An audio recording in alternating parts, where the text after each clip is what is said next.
Howdy, Pinball. Koji here on this balmy evening in Vancouver, British Columbia, Canada. Wanted to go over this Williams soccer pinball machine. It was designed by Norm Clark in 1964. Well, it was released in 1964. I'm sure it was designed a little bit before then. And I hear that these guys just churn through these games like crazy. This game is just an amazing one to be churned out back in that era because it has so many features. I'll try and just go through some of them just from this scorecard alone. So first ball through either top rollover selects team. So you can see them at the very top near the green advance up there. So if you get on the left side, it's the red team's ball, and you get on the blue side, it's the blue team's ball. That means that any advances you get toward that will advance toward the red team's goal. And as that lit kind of insert indicates, you kind of go up, it's going to advance a stepper or decrement a stepper, and you're going to go back and forth. When it hits the end, you're going to score a goal, and you're going to see that player in the back glass actually kick a real physical pinball. It's going to go up. It actually hits a bell, which is behind that the soccer ball there that kind of looks like a basketball in this day and age. And you'll see some neat little effect light up when it lights up the lamp there. It says goal in behind the soccer ball, and ding, so that's pretty neat. And it'll score one for the appropriate team and give you some points as well. So here we go. One replay for 8 goals scored by the selected team. One replay for 14 goals scored by selected team. One replay by 18 goals scored by selected team.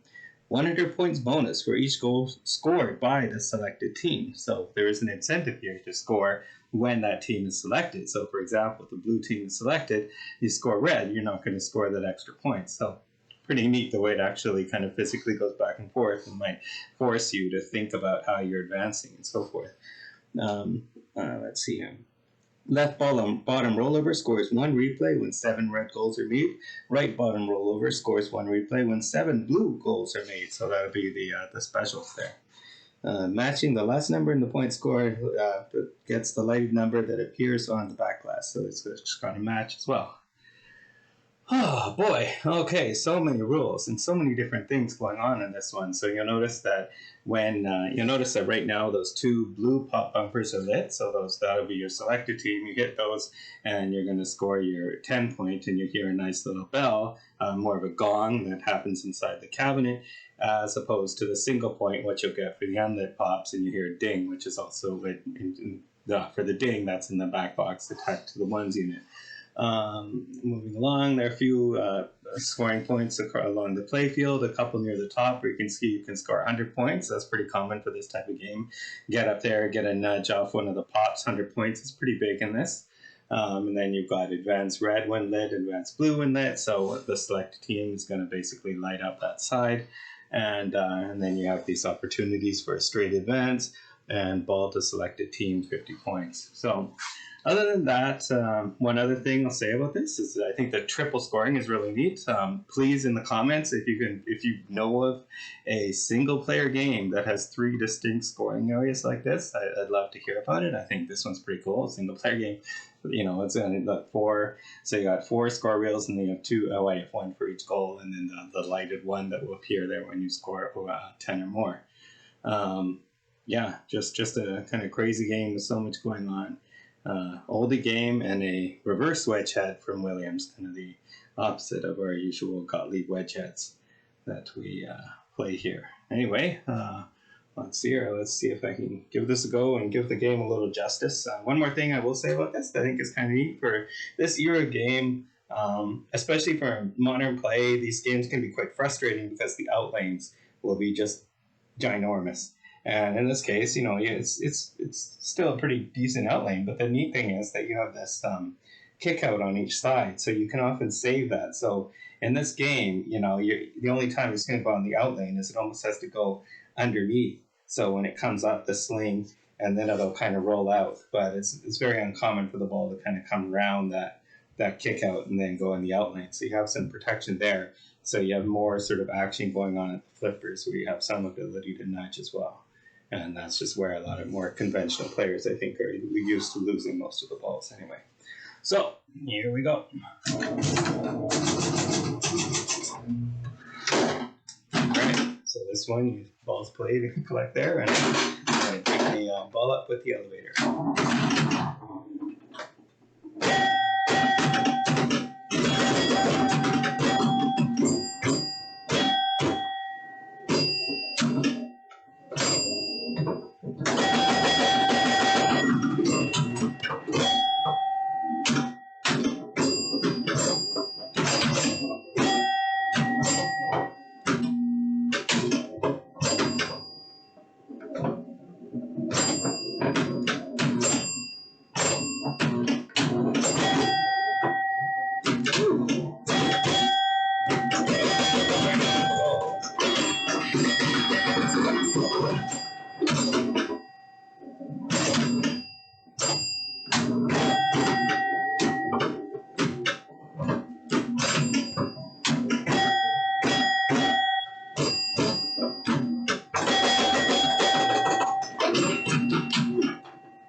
Come on.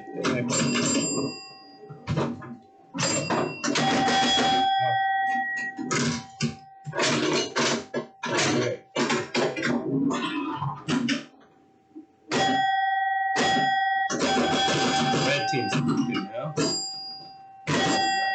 Get in there.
Alright, so you can see it's not too easy to score some goals there. It was just a regular kind of game, just kind of flipping as much as I could, a little bit of nudging, but one little strat that I kind of remembered going through that was if you have that position on the play field where it's kind of leaning one side or the other side, you do have a bit of a skill plunge trying to select the team that's about to score. So let's give that another try and see if we can get blue again there. Oh, I need a few credits here. Okay, let's see. Oh, got a little quarter I'm using for this now. There we go.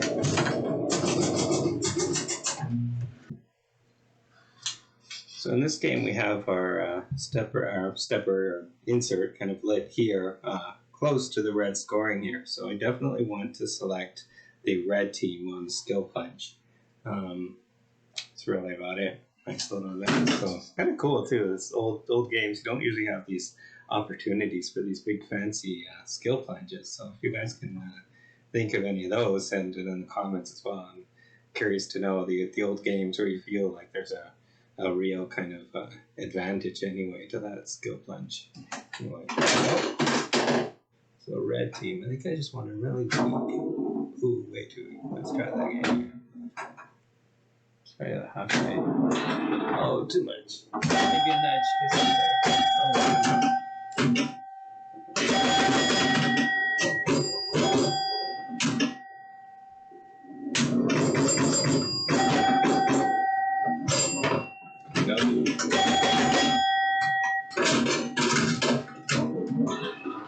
Oh, yeah, red would have been time too, but whatever. There we go.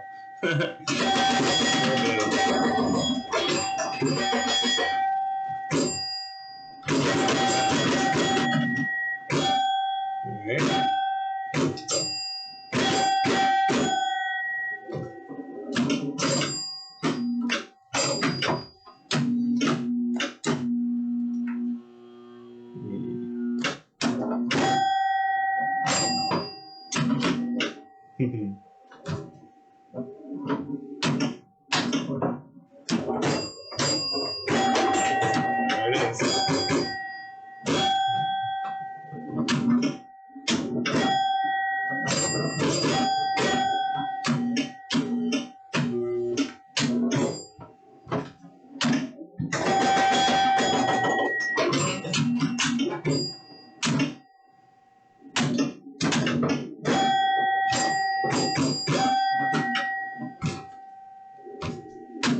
Oh.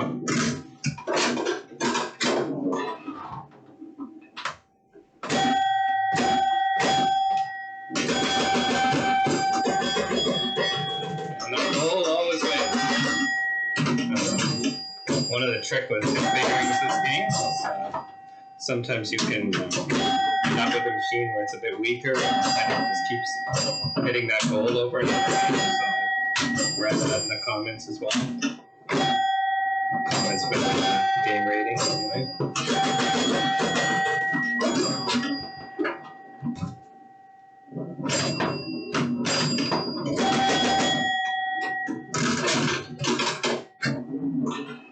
Okay, blue is definitely what I want. There we go. One more. There it is.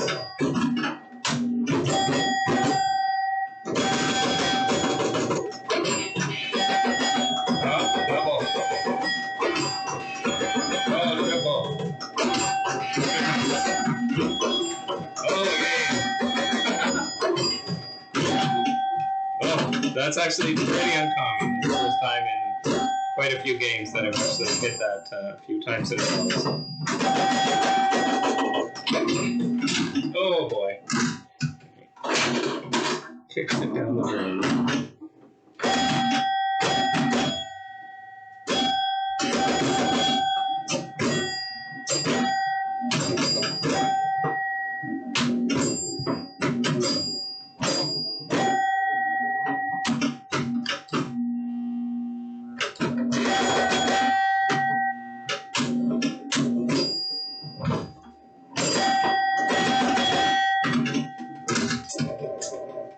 And that's it.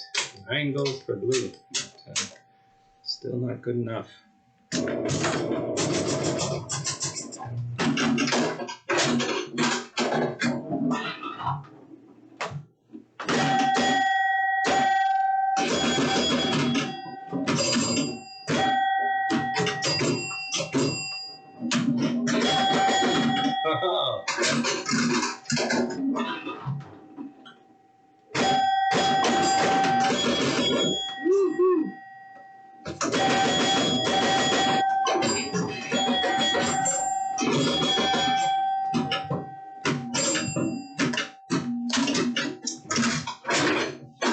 Oh yeah, we definitely went red this time.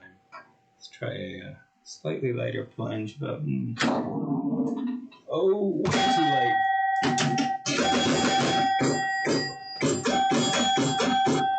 I'll take that.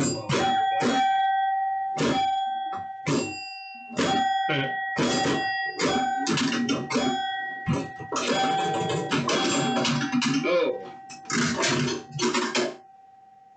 Okay, yeah, we definitely went blue this time.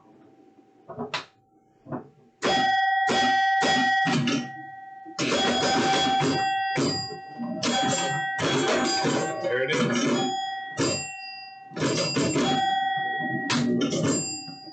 Yep, in there.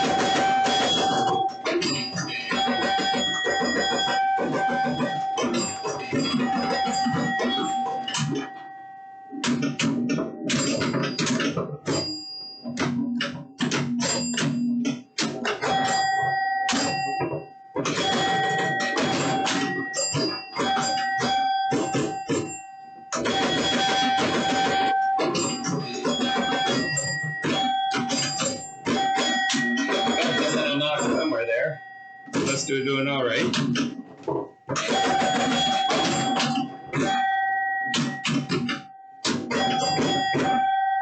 Yeah, get in there. Oh. Oh, there we go. Fine.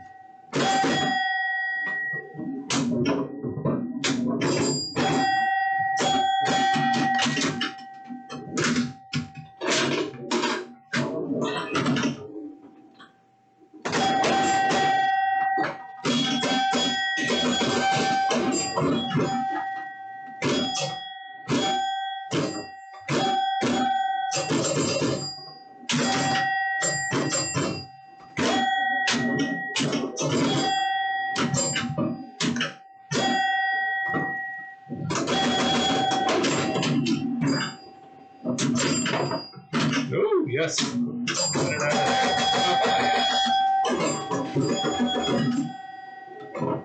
Oh. Well, that's pretty good. Anyway, we got a lit score on the blue team there. Got a modest 3,266 score. Got to see lots of goals. Hopefully that gives you kind of an overview of this. Like I said again, really neat reverse wedge head for 1964. Williams, lots of sounds going on. You know, that's kind of cool too. So you got the three bells, right? You got the bell behind when you actually score a goal. You got the 1 point bell, and you got the 10-point kind of gong going on all the time. And of course, you have your knockers, and you got so many different ways to get replays. And 4 pop bumpers, 2 slingshots, 2 flippers, and then you got this kick, the 2 kickouts here, and then an additional kick out on the goal, and lots of stand-ups all around. So yeah, all around really really good game for this one. Neat rules. I always like it when you have that great integration where you've got the players running up and down the play field, and it's really a visual sort of mnemonic of when that team is going to score. Again, really neat for an electromechanical machine to have that. I can think of a few that have that. I believe like Williams Olympic Hockey and Pro Football sort of come to mind, where it gives you that real sort of visual clue of what's going on the field with that team scoring back and forth, and having that associated sort of with the theme where you're actually scoring goals for that team and it's going back and forth, and rah rah rah go sports.